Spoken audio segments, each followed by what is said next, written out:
How do you find the right balance between the music and your voice for videos?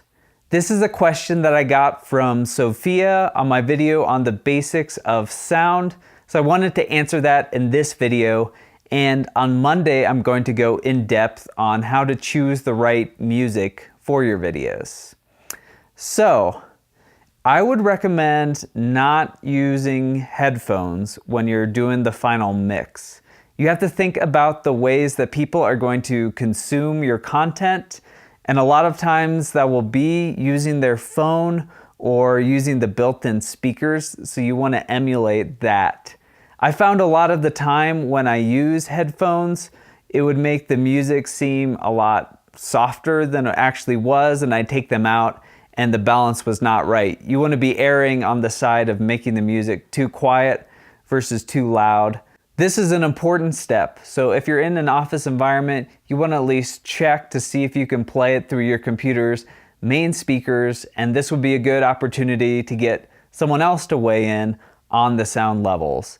If your office won't let you take off your headphones because it might distract people, you can always upload it to YouTube as a private link, send that to your phone, and view it in a location where it's not going to distract other people. It's actually not a bad idea to do this and listen to it on a laptop and a phone and different devices so you can hear how it sounds on those different platforms that your audience is going to be using. And if you don't have the time to do all this and you have to use your headphones, I would just set the audio of the music about 10% lower. When people are going through social media, about 80% of people on Facebook have the sound off, and they're scrolling through pretty quickly. So you want to have an interesting or exciting first line of your video, and you want to have captions on.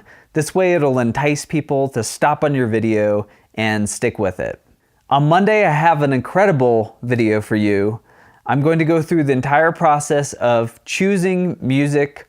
I'll have examples of good music and bad music, and a lot of resources that you can use for free or for paid high quality music. So stick with me. Thank you so much for watching this video.